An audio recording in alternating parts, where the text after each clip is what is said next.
Hello students, today we are going to start first lesson of maths 2, that is geometry, which is similarity.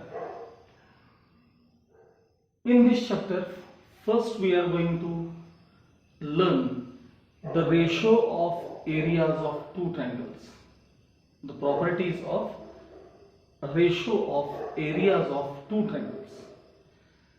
या चॅप्टरमध्ये आपल्याला direct सिमिलॅरिटीने सुरुवात नाही आहे. Actually आपण 9th standard मध्ये similarity ही concept थोडीफार पाहिलेली होती. when two triangles are similar, their corresponding angles are congruent and corresponding sides are in proportion वगैरे. आता त्याचाच पुढचा आपल्याला पार्ट या 10th स्टँडर्ड मध्ये पाहायचा आहे, पण त्याआधी आपल्याला पाहायचं आहे properties of ratio of areas of two triangles. Ratio of areas of two triangles. त्याकरता आता पहिल्यांदा मी दोन ट्रायंगल्स काढतोय. लक्ष द्या. दिस इज ट्रायंगल ABC and हा जो आहे तो ट्रायंगल PQR आहे. या ट्रायंगल मध्ये मी वर्टेक्स A मधून BC वरती परपेंडिक्युलर ड्रॉ केला आहे. AD परपेंडिक्युलर BC आणि इकडे ड्रॉ PM परपेंडिक्युलर QR. म्हणजे थोडक्यात पहिल्या ट्रायंगल करता ट्रायंगल ABC करता बेस जर BC असेल बेस तर AD ही त्याची हाईट आहे किंवा अल्टिट्यूड आहे. सेकंड ट्रायंगल साठी जर QR हा बेस असेल तर PM ही हाईट आहे किंवा अल्टिट्यूड आहे. मग आता मला ट्रायंगल ABC ची एरिया काय सांगा, तर area of triangle ABC is equal to half into base, त्याचा बेस आहे BC इंटू हाईट म्हणजे AD. नेक्स्ट ट्रायंगल त्याची एरिया काय आहे, area of triangle PQR is equal to half into base QR into height PM. आता जर मी या दोन ट्रायंगलच्या एरियाचा रेशो घेतला, रेशो मीन्स डिव्हिजन, म्हणजे LHS चा जर मी रेशो घेतला तर मला RHS चाही रेशो घेतला पाहिजे. Therefore area of triangle ABC upon area of triangle PQR equals RHS half into BC into AD upon half into QR into PM. या दोन ट्रायंगलच्या एरियाचा रेशो घेतल्यावर आपल्याला काय मिळालं, area of triangle ABC upon area of triangle PQR. आता या RHS मध्ये न्यूमरेटर डिनॉमिनेटर मध्ये सेम पार्ट आहे, तो म्हणजे हाफ हाफ. तो जर मी कॅन्सल केला, हाफ जर मी आपण त्यातला कॅन्सल केला तर काय शिल्लक राहील, area of triangle ABC upon area of triangle PQR equals BC into AD. आता BC हा या ट्रायंगलचा बेस आहे, AD ही या ट्रायंगलची हाईट आहे, upon QR into PM. QR हा बेस आहे आणि PM ही हाईट आहे. आणि जर मी या दोन्ही एरियाला एकाला A1 आणि दुसऱ्याला A2 म्हणलं तर हे तुम्हाला कसं पाहायला मिळेल, A1 upon A2 is equal to base पहिल्या ट्रायंगलचा जो आहे त्याला मी B1 म्हणणार आहे इंटू ही जी हाईट आहे त्याला मी काय म्हणणार आहे H1 अपॉन आता सेकंड ट्रायंगलचा जो बेस आहे त्याला मी B2 म्हणणार आहे इंटू नेक्स्ट त्याच ट्रायंगलच्या हाईटला आता आपण काय म्हणणार आहोत H2 म्हणणार. म्हणजे थोडक्यात तुम्हाला दोन ट्रायंगल्सच्या एरियाचा रेशो कसा मिळाला सांगा. This is also ratio but of product आहे, ratio of product of corresponding base and height इतका मिळाला. दोन ट्रायंगलच्या एरियाचा रेशो कसा मिळाला, ratio of product of corresponding base and height इतका मिळाला. आणि म्हणून तुमच्या टेक्स्टबुक मध्ये एक स्टेटमेंट दिले, ते टेक्स्टबुक जर तुमच्याकडे समोर असेल तर ठेवा आणि हे टेक्स्टबुक मधलं स्टेटमेंट जे आहे ते मार्क करून ठेवा.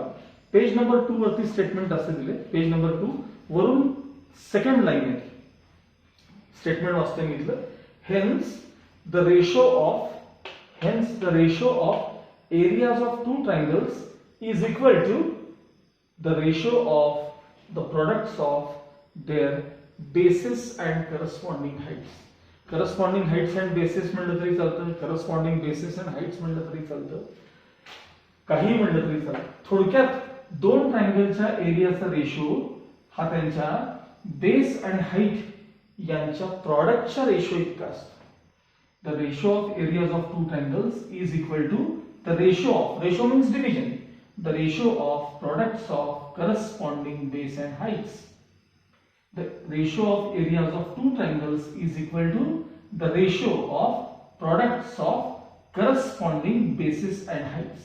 Corresponding bases and heights. ही त्यातली पहिली प्रॉपर्टी.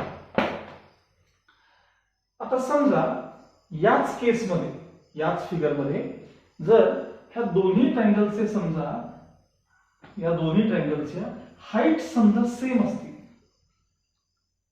हाईट सेम म्हणजे त्यांची लेंथ सेम असेल. म्हणजे जर एडी ची लेंथ 5 सेंटीमीटर असेल आणि पीएम ची पण लेंथ 5 सेंटीमीटर असेल तर याला म्हणायचं heights are equal, heights are same. मग जर मला सांगा H1 आणि H2 या दोन्ही हाईट जर सेम झाल्या तर H1 H2 हाही रेशो त्यातला काय होऊन जाईल, कॅन्सल होऊन जाईल आणि फक्त काय शिल्लक राहील सांगा, A1 upon A2 this ratio is equal to H1 H2 cancel झाल्यावर शिल्लक काय राहील सांगा, तर B1 upon B2.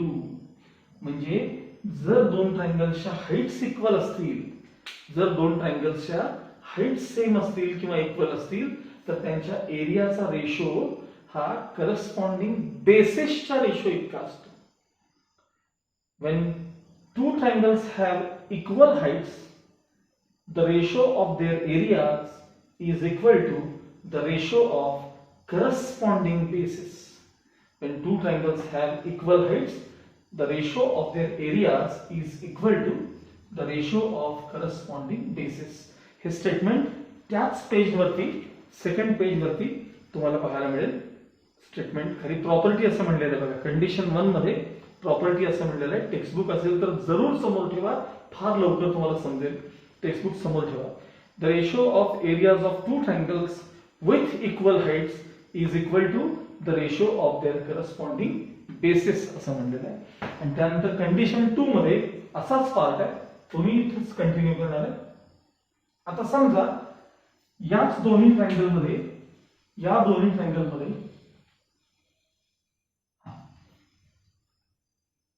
Instead of basis, instead of heights basis जर का सेम असतील, बेसिस सेम असतील म्हणजे हा बेस जर समजा 8 सेंटीमीटर असेल तर याची लेंथ काय असली पाहिजे, 8 सेंटीमीटर असली पाहिजे.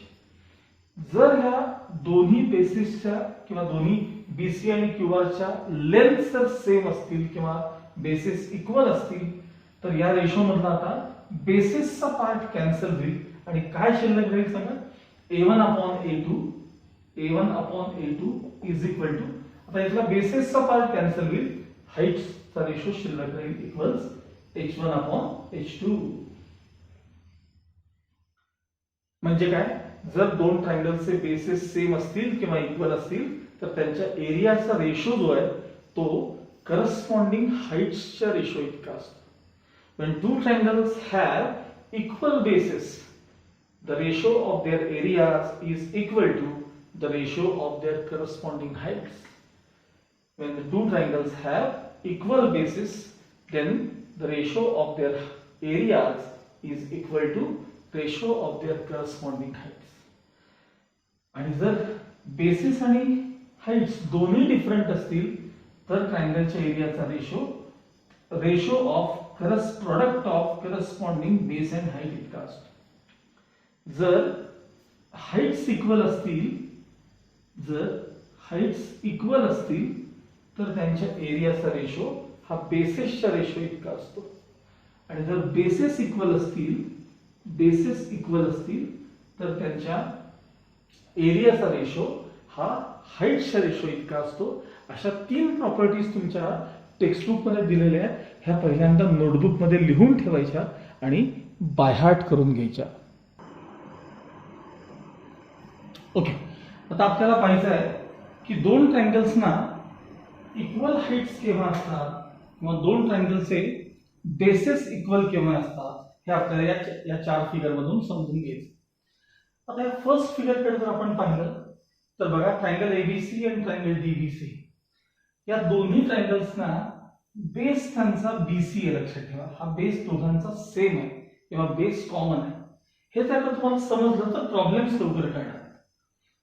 Triangle ABC and triangle DBC have common base or their bases are same or their bases are equal. आणि जेव्हा बेसिस इक्वल असतात तेव्हा त्यांच्या एरियाचा रेशो हा करस्पॉन्डिंग हाईट्सच्या रेशो इतका असतो. त्या प्रॉपर्टीज तुम्हाला पाठ पाहिजेत. इव्हन या फिगरमध्ये देखील बघा, ट्रायंगल एबीसी ह्याच्यामध्ये जर बीसी बेस असेल तर एबी ही काय त्याची हाईट आहे. ट्रायंगल बीसीडी कडे बघा, पुन्हा बीसी हा जर त्याचा बेस असेल तर सीडी ही त्याची काय सांगा हाईट आहे. Again these two triangles have a common base और देअर बेसेस आर इक्वल. या फिगर मध्ये देखील त्यांचे बेसिस काय आहेत, सेम आहेत किंवा इक्वल आहेत. Now here L1 and L2 are two parallel lines. L1 and L2 are two parallel lines. When two triangles lie within two parallel lines, when two triangles lie within two parallel lines, their heights are same, their heights are equal. दोन lines जर parallel असतील तर त्यांच्यातलं जे perpendicular distance आहे through out काय असतं सांगा, सगळीकडे सेम असतं.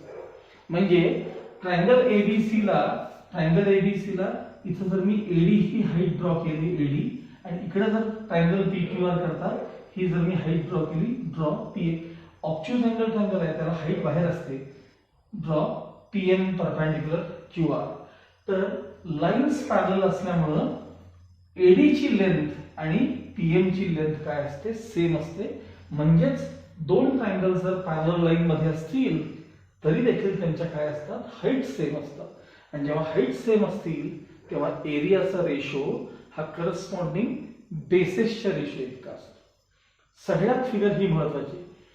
या फिगर मध्ये आपल्याला एकूण 3 ट्रायंगल्स दिसले पाहिजेत. एक भला मोठा ट्रायंगल आहे एबीसी बाहेरचा, मग दुसरा ट्रायंगल आहे एबीडी आणि एक ट्रायंगल आहे एडीसी. असे त्यामध्ये एकूण 3 ट्रायंगल्स आहेत. आणि या तिन्ही ट्रायंगल्सना हाईट सेम आहे. त्याचं कारण बघा, ट्रायंगल एबीसी करता जर मला हाईट बघायची असेल तर त्याचा बेस काय सांगा, बीसी. आणि ए या पॉइंट मधून जर मी परपेंडिक्युलर ड्रॉ केला तर एएम ही ट्रायंगल एबीसी करता हाईट आहे. आता मी एबीडी ट्रायंगलचा विचार केला, फक्त एबीडी ट्रायंगल करता एबीडी, तरी देखील एएम परपेंडिक्युलर एकच असणार आहे. परपेंडिक्युलर काही स्लॅंट किंवा तिरका असणार नाही. म्हणून हीच हाईट ट्रायंगल एबीडी करता देखील आहे. आणि ट्रायंगल एडीसी जो आहे त्या बाजूचा ट्रायंगल एसीडी तो ऑब्च्युज अँगल ट्रायंगल आहे, त्यामुळे त्याची हाईट बाहेरच असते. हे बघा, एखादा अँगल जर 90 डिग्री पेक्षा मोठा असेल, ग्रेटर दॅन 90 डिग्री, हा जर अँगल 90 डिग्री पेक्षा जर मोठा असेल, फॉर एक्झाम्पल 120 डिग्री इतका वगैरे असा अँगल असेल, तर याची हाईट जी असते ती इथं असते. बघा, तो बेस एक्सटेंड करायचा आणि मग परपेंडिक्युलर तुम्हाला ड्रॉ करावा लागतो. तसं ट्रायंगल एडीसी ला देखील हीच हाईट आहे. म्हणजे यात असणाऱ्या तिन्ही ट्रायंगल्सना कॉमन हाईट आहे. and when heights are same, the ratio of their areas is equal to the ratio of corresponding bases. Bases same असतील तर एरियाचा रेशो हाईटच्या रेशो इतका असतो, आणि हाईट सेम असतील तर एरियाचा रेशो हा बेसेसच्या रेशो इतका असतो. आणि बेसेस आणि हाईट दोन्ही डिफरंट असतील तर त्यावेळेस त्यांच्या एरियाचा रेशो हा product of corresponding basis and heights यांच्या रेशो इतका असतो. ह्या प्रॉपर्टीज लर्न करा. आता आपण एक्सरसाइज मधले जे प्रॉब्लेम्स आहेत ते आपण पाहणार आहोत. ओके, आपण आता प्रॅक्टिस सेट 1.1 मधले एक्झाम्पल्स पाहणार आहोत. टेक्स्टबुक समोर ठेवा सगळ्यांनी, आणि नंतर हे सगळे एक्झाम्पल्स आपल्या नोटबुक मध्ये लिहून ठेवायचे. फर्स्ट क्वेश्चन वाचतोय. टेक्स्टबुक समोर असणं फार आवश्यक आहे. Base of a triangle is 9 and height is 5. The base of another triangle is 10 and height is 6. Find the ratio of areas of these triangles. ठीक आहे, दोन ट्रायंगल्स आहेत, दोघांचे तुम्हाला बेसेस आणि हाइट्स दिलेले आहेत आणि त्यांच्या एरियाचा रेशो तुम्हाला विचारलेला आहे. माझा बघा, गिवन इन्फॉर्मेशन तुम्हाला काय दिलेली आहे बघा. गिवन एका ट्रायंगलचा बेस म्हणजे B1 दिलेला आहे तुम्हाला. फर्स्ट ट्रायंगलचा बेस B1 दिलेला आहे, 9 युनिट्स दिलेले आहेत अँड हाईट H1 त्या ट्रायंगल करता हाईट काय दिली आपल्याला 5 दिलेली. सेकंड आणि त्याची जी एरिया असेल त्याला आपण A1 म्हणणार आहोत नंतर. सेकंड ट्रायंगल करता जो बेस दिलाय बेस B2 हा तुम्हाला दिलेला आहे. Base of another triangle is 10 and height is H2 height is 6 दिलेली आणि विचारले तुम्हाला find the ratio of areas of these triangles. Let the areas of these two triangles be A1 and A2. be A1 and A2. त्यानंतर हे झाल्यानंतर इथं ती property लिहून घ्यायची. टेक्स्टबुक मध्ये पाहून इथं प्रॉपर्टी लिहायची. प्रॉपर्टी 1 थोडक्यात प्रॉपर्टी 1 लिहायची. कोणती प्रॉपर्टी लिहायची तर मगाशी मी तुम्हाला तिन्ही सगळ्या प्रॉपर्टीज लिहून घ्या नोटबुक मध्ये असं म्हणलेलं होतं. त्यातली पहिली प्रॉपर्टी कशी लिहायची बघा. The ratio of areas of two triangles is equal to the ratio of products of corresponding base and height. ही इथं तुम्ही प्रॉपर्टी लिहून घ्यायची. परत मी सांगतो, टेक्स्टबुक मध्ये 3 प्रॉपर्टीज आहेत, त्यातली फर्स्ट प्रॉपर्टी, कारण या केसमध्ये बेसेस आणि हाईट्स दोन्ही काय आहेत सांगा अनइक्वल आहेत, डिफरंट आहेत. त्यामुळे फर्स्ट प्रॉपर्टी इथं वापरून घ्यायची. फर्स्ट प्रॉपर्टी वापरल्यानंतर मग लिहायचं A1 अपॉन A2 म्हणजे दोन ट्रायंगलच्या एरियाचा रेशो हा करस्पॉन्डिंग बेस आणि हाईट यांच्या प्रॉडक्टच्या रेशो इतका असतो. म्हणजे B1 into H1 upon B2 into H2 is equal to सांगा B1 किती आहे नंबर बघून घेतात ना. B1 9 आहे इंटू H1 किती आहे तर 5 आहे अपॉन B2 किती आहे 10 इंटू H2 किती आहे 6. आणि काही थोडंफार जर होत असेल तर रिड्यूस करा. 5 1 जा 5 5 2 जा 10 3 2 जा 6 3 3 जा 9 3 मल्टिप्लाइड बाय 1 that is 3 आणि 2 2 जा 4. So final answer A1 upon A2 is 3:4 or the ratio of areas of these two triangles is 3:4 असं लिहिलं तरी चालेल. Now let's move on to second question.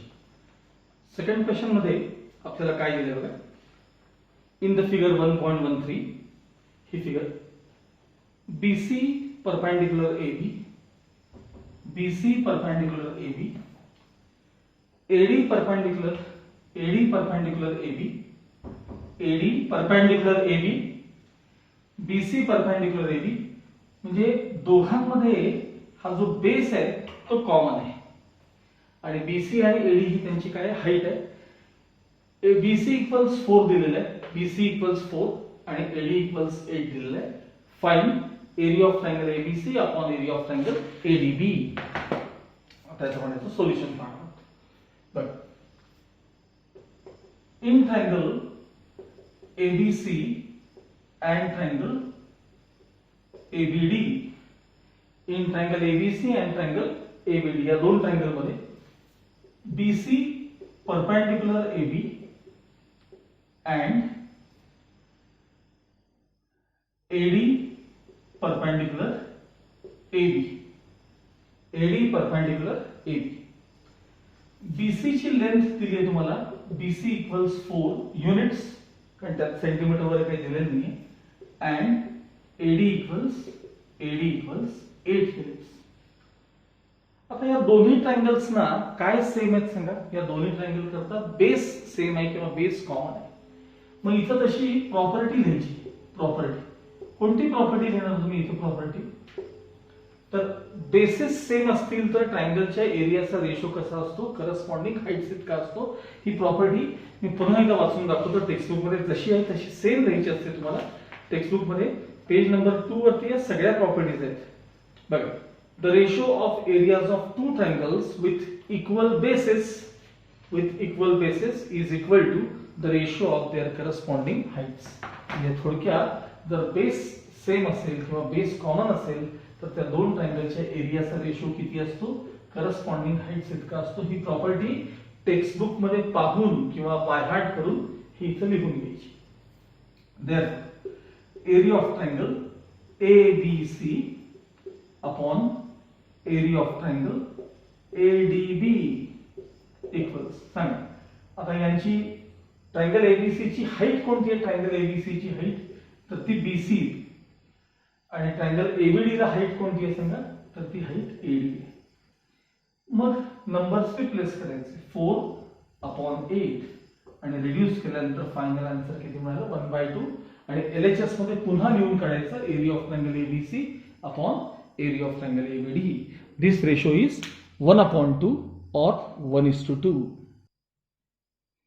Okay, now let's move on to third question. Question काय दिलं third? In the adjoining figure, segment PS perpendicular segment RQ. PS perpendicular RQ. म्हणजे actually line RQ ला PS perpendicular. QT perpendicular PR. QT perpendicular PR दिलेलं आहे. RQ ची length 6 आहे. RQ ची length 6. PS 6 आहे. PS देखील आपल्याला काय दिलेलं आहे 6 दिलेलं आहे. PR 12 दिलेलं आहे आणि find QT. QT question mark असं विचारलं. आता मी फक्त याच्यात सांगतो तसे तुम्हाला ट्रायंगल्स पाहता आले पाहिजेत आणि त्याचा बेस आणि हाईट सांगता आला पाहिजे. बघा पहिले आपण हे सगळं मेन्शन करून घेऊया. इन द गिवन फिगर कोण परपेंडिक्युलर आहे, कोणाची लेंथ काय आहे हे टेक्स्टबुक मधनं पाहून पहिल्यांदा आपण आहे तसं लिहून घेऊ सोल्युशन मध्ये. बघा गिवन काय आहे, segment PS perpendicular segment QR किंवा RQ. त्यानंतर segment QT perpendicular segment PR. हा गिवन पार्ट. आणखी काही लेंथ दिलेत त्या लिहून घेऊ आपण. तर RQ ची लेंथ आपल्याला दिलेली आहे 6 युनिट्स. PS ची लेंथ आपल्याला दिलेली आहे 6 युनिट्स अँड PR ची लेंथ आपल्याला 12 दिलेली आहे आणि फाइंड QT असं विचारलेलं आहे. Find QT. आता मी सांगेल तसं बघा. ट्रायंगल PQR कडे बघा पहिल्यांदा. फक्त ट्रायंगल PQR त्यातला QT हा पार्ट पाहू नका. त्या ट्रायंगलची एरिया ट्रायंगल PQR ची area of triangle PQR is half into base into height. आता मला सांगा ट्रायंगल PQR करता या ट्रायंगल जर मी RQ हा जर बेस घेतला तर त्याला हाईट काय असेल सांगा PS असेल. म्हणजे हाफ इंटू बेस काय सांगा त्याचा RQ किंवा QR. Half into base into height. Height काय त्याची तर ती PS आहे. Height PS. ह्याला आपण इक्वेशन 1 लिहूया. आता सेम ट्रायंगल हाच ट्रायंगल PQR हाच ट्रायंगल हा तुम्ही त्या बाजूने बघायचं आहे. त्या बाजूने ट्रायंगल कडे इकडनं बघायचं. म्हणजे PR हा जर मी त्याचा बेस घेतला याच ट्रायंगल करता आपण इकडनं बघा PR हा बेस घेतला तर हाईट काय आहे सांगा QT आहे. म्हणजे पुन्हा area of triangle PQR equals half into आता बेस त्याचा काय घ्यायचा आपल्याला काय घ्यायचं सांगा PR आणि हाईट काय घ्यायची म्हणजे त्यावेळेस QT किंवा TQ. QT ही त्याची हाईट असेल. त्याला आपण इक्वेशन 2 देऊया. आता इक्वेशन 1 आणि 2 च्या LHS कशा आहेत सांगा सेम आहेत. याचा अर्थ RHS पण सेम असले पाहिजे. दोन्ही LHS सेम आहेत म्हणून RHS सेम असले पाहिजे. So half into RQ into PS is equal to half into PR into QT. reason from equations 1 and 2, from equations 1 and 2. दोन्ही बाजूचे same part half half cancel होतील. नंबर्स रिप्लेस करूया. सांगा RQ किती आहे 6 into PS किती आहे 6 is equal to PR किती आहे 12. बघा PR किती आहे 12 आणि QT आपल्याला विचारलेलं आहे. 12 ट्रान्सफर करा. 6 into 6 upon 12 is equal to QT. बस cancellation. 6 1 the 6, 6 2 the 12, 2 1 the 2, 2 3 the 6. Therefore final answer QT equals 3 units. हे त्याचं फायनल आन्सर असेल. याच्यात फक्त तुम्हाला ट्रायंगलचा बेस आणि हाईट व्यवस्थित बघता आलं पाहिजे. त्या ट्रायंगलचा बेस आणि हाईट कळला की हा प्रॉब्लेम इमिजिएट सॉल्व करता येतो. Now fourth question. प्रॉब्लेम काय दिला बघा. Fourth problem. In the adjoining figure AP perpendicular BC, figure मध्ये बघायला होती AP perpendicular BC and AP perpendicular BC and AD parallel BC. AD parallel BC. AD आणि BC या दोन लाईन्स काय दिल्या तुम्हाला पॅरलल दिल्या आणि विचारले area of triangle ABC is to area of triangle BCD. हा रेशो तुम्हाला त्यांनी विचारले. आता मी मगाशी तुम्हाला दाखवल्याप्रमाणे when two triangles lie within two parallel lines, when two triangles lie within two parallel lines, their heights are same. Triangle ABC ला जी हाईट आहे ना ती हाईट म्हणजे AP हीच हाईट या ट्रायंगल BCD ला देखील आहे. कारण दोन्ही ट्रायंगल्स काय आहेत सांगा विदिन टू पॅरलल लाईन्स आहेत. त्यामुळे त्यांच्या काय सेम असल्या पाहिजेत, हाईट सेम असल्या पाहिजेत. आपण हे पहिलं मेन्शन करून घेऊया. Since both triangle ABC and triangle BCD lie within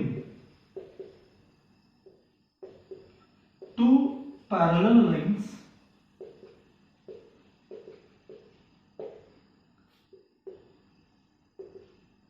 their heights are same. दोन्ही ट्रायंगल्स पॅरलल लाईन्सच्या मध्ये असल्यामुळे त्यांच्या काय सेम आहे, हाईट सेम आहे. मग जर हाईट सेम असतील तर त्या दोन ट्रायंगलच्या एरियाचा रेशो कसा असतो, ratio of corresponding basis. Therefore area of triangle ABC upon area of triangle BCD equals. सांगा आता ट्रायंगल ABC चा बेस कोणता बघा. ट्रायंगल ABC चा बेस कोणता आहे तर तो BC आहे. आणि ट्रायंगल BCD चा बेस कोणता आहे, ट्रायंगल BCD चा बेस कोणता आहे तर तोही BCच आहे. आणि नेक्स्ट स्टेप मध्ये हे कॅन्सल होतील आणि BC अपॉन BC म्हणजेच 1 अपॉन 1 किंवा 1:1 हा तुम्हाला रेशो दिसता येईल. So area of triangle ABC या फॉर्म मध्ये आन्सर लिहायचं. शेवटचं area of triangle ABC is to area of triangle BCD is equal to 1:1 हे याचा आन्सर लिहून काढायचं. इवन मध्ये तुम्हाला इथं मध्ये जी स्पेस आहे ना इथं याच्यामध्ये तुम्हाला ही प्रॉपर्टी लिहिता येईल. कोणती प्रॉपर्टी सांगा. जर ट्रायंगलचे हाईट सेम असतील तर त्यांच्या एरियाचा रेशो हा करस्पॉन्डिंग बेसेसच्या रेशो इतका असतो. ही प्रॉपर्टी लिहून मग तुम्हाला दोन ट्रायंगलच्या एरियाचा रेशो घेता येईल. Okay. Now the last question from the exercise. Figure draw करून घेतली मी, तुम्ही टेक्स्टबुक मध्ये पहा. In the adjoining figure PQ perpendicular BC, PQ perpendicular BC and AD perpendicular BC आणि तुम्हाला हे चार रेशोज विचारलेत. Area of triangle PQB upon area of triangle PBC वगैरे वगैरे. हे चारही क्वेश्चन्स मी इथे लिहून ठेवलेले आहेत. तर पहिल्यांदा सगळ्यात आधी फिगरकडे काळजीपूर्वक बघा. PQ आणि AD हे दोन अल्टिट्यूड्स आहेत परपेंडिकुलर आणि BC हा एक मोठाच्या मोठा कॉमन बेस आहे. ट्रायंगल ABC ला तो बेस आहे. ट्रायंगल PBC ला देखील तोच बेस आहे. PBC ला BC हा बेस आहे. बघूया आपण जसं येईल तसं बघूया. फर्स्ट ट्रायंगल PQB बघून घ्या. ट्रायंगल PQB हा ट्रायंगल पहा. Triangle PQB, triangle PBC, triangle PBC हा भला मोठा ट्रायंगल. आता हा जो ट्रायंगल PBQ हा जो फर्स्ट आहे ना PQB हा, त्याची हाईट आहे PQ. आणि PBC ट्रायंगल मध्ये बघा, PBC या ट्रायंगल मध्ये बघा, त्याची पण हाईट काय आहे सांगा, PQच आहे. म्हणजे या दोन्ही ट्रायंगल्सना काय सेम आहे, हाईट सेम आहे. मग हाईट सेम असेल तर त्यांच्या एरियाचा रेशो कसा असतो, रेशो ऑफ करस्पॉन्डिंग बेसिस. मग इथं सांगा याचा PQB ट्रायंगलचा बेस कोणता आहे, PQB ट्रायंगलचा बेस कोणता आहे तर तो BQ इतका आहे. आणि PBC ट्रायंगलचा त्याच्यावर असं बोट फिरून बघायचं, PBC ट्रायंगल त्याचा बेस कोणता आहे तर तो DC इतका आहे. आणि इथं रिझन द्यायचं. मग अशी मी तुम्हाला प्रॉपर्टी घ्या म्हणत होतो, त्याच्याऐवजी रिझन दिलं तरी चालतं. रिझन असं द्यायचं, ट्रायंगल्स विथ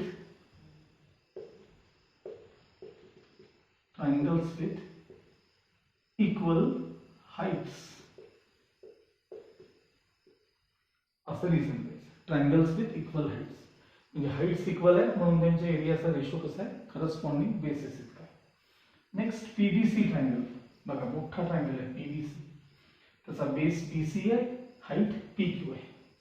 आणि ट्रायंगल ABC हे बघा, ABC ट्रायंगल बघा, ABC त्याचाही बेस BC आहे. म्हणजे ह्या दोन्ही ट्रायंगल्सना बेस कॉमन आहे.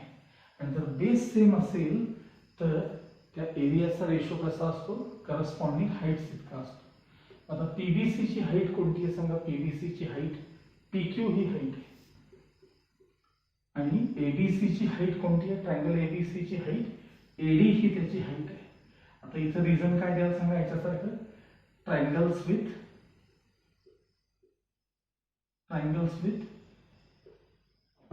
Equal basis, triangles with equal basis.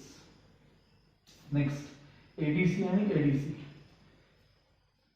Triangle ABC बघा, बेस BC, हाईट AD. आणि ट्रायंगल ADC बघा, ट्रायंगल ADC बघा, बेस DC पण हाईट मात्र ADच. म्हणजे पुन्हा या दोन ट्रायंगल्सना हाईट सेम आहे. आणि जर हाईट सेम असेल तर एरियाचा रेशो काय असणार, करस्पॉन्डिंग बेसिस. ट्रायंगल ABC चा बेस कोणता आहे सांगा, BC आहे. आणि ट्रायंगल ADC बघून घ्या बरं, ट्रायंगल ADC त्याचा बेस कोणता आहे तर तो DC इतका आहे, DC. ह्याला देखील काय रिझन द्यायला सांगा, ट्रायंगल्स विथ इक्वल हाईट्स. दोघांच्या काय सेम आहे, हाईट सेम आहे म्हणून रेशो बेसिस इतका आहे. आता ADC आणि PQC. ट्रायंगल ADC बघा, ADC हा बघा, बेस BC, हाईट AD. आणि ट्रायंगल PQC, सॉरी इथे आहे ट्रायंगल PQC, त्याचा बेस आहे CQ आणि हाईट आहे PQ.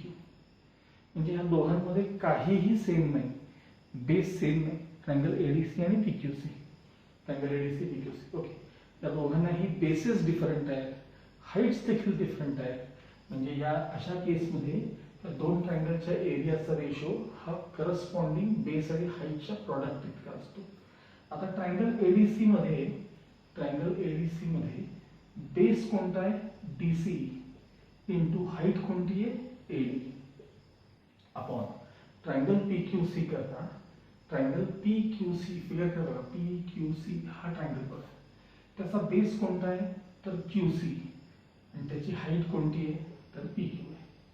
थोडक्यात आपण इथं काय वापरली तर प्रॉपर्टी 1 वापरली. मी एक्सरसाइज किंवा प्रॅक्टिस सेट 1.1 तुम्हाला सगळा सोडून दिलाय. हा आहे तसा नोटबुकमध्ये लिहून ठेवायचा. ओके.